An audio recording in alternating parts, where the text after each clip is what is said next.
Hi, everyone, and welcome back to the Nick Hilaire Show. If you think about your story that you shared with us today, you became a creator and started this website and started putting things out there in reaction to a pretty big moment in American history. And what was bothering you, it sounds, was the intervention of the government in the economy and markets. And so maybe the first question for you on this topic is, how badly have we screwed up the economy via the Fed or the federal government or both, in your opinion? It's pretty bad. And in an email back then, 2009 maybe, uh, I wrote, I don't remember the exact wording, but I wrote something to that effect. And I said that what they're doing now is tearing up the country.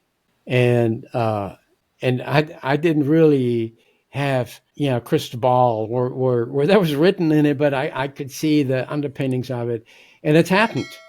They have created an enormously wealthy, fairly small part of the population, and they've left behind a big part of the population that are really struggling, and with all kinds of issues. And the anger is not directed, it's not focused. That's the thing, it's conquer and divide. The anger is spread into all directions. It's not focused. So if it were focused on the one thing that caused it, it would be different. But now there's anger on the left, and there's anger on the right, and there's anger in the middle, and it all goes every which way. And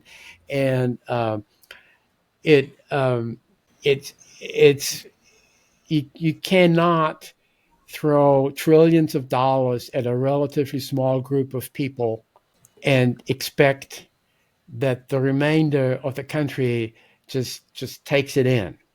And I think so, that division that we now have originated back then, and that's one of the things that really got to me when I saw them doing this. And I thought, they're tearing up the country. That's the phrase that came to mind back then. And yeah, so now we have this economy where the wealthy are super wealthy, unimaginably wealthy, and we have titles for them. Instead of royalty, we have billionaires, and you see names with billionaire name. You see that instead of sir name or king and name. It's billionaire and name, and we have an adoration for the wealthiest people in the world or in America, and it's created this whole sense that there are a small number of people that have gotten everything, and then and don't get me wrong, there's a huge middle class in America that's doing pretty well. Americans, most meaning the majority of Americans, are fairly well off.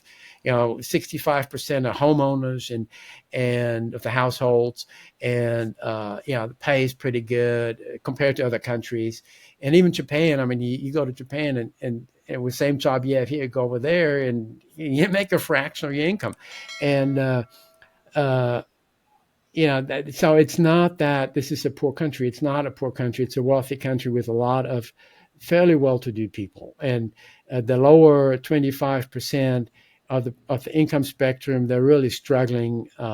We have a huge homeless population. We have all those issues, yeah, but we do have a very large, fairly successful part of the population. And so I'm not on the bandwagon and say everybody's poor in America, because that's not true. That we have consumers that are doing very well, and lots of them. And but there's still this huge, gigantic division now, and we know that everybody, if there's trouble, everybody that's wealthy enough is going to get bailed out.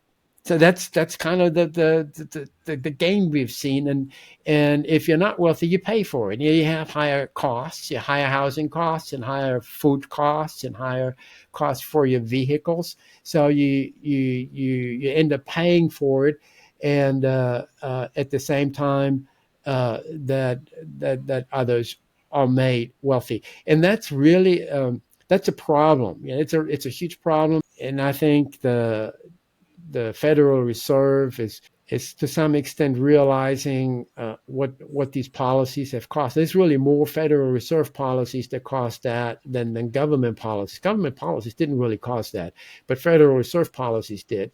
And through the years of quantitative easing, when they just printed trillions of dollars in total, they over those 15 years they printed at close to $9 trillion, and that's a huge amount of money that they created and threw out. And they repressed interest rates to 0%, and came up with all kinds of distortions and inflated home prices, inflated asset prices across the board, and with the result that people pay more off the income to do the basic stuff, to buy cars and to buy houses and to rent and to do those things. And people that feel that every day in their lives, uh, in these ways, and so that was started back then, and it didn't.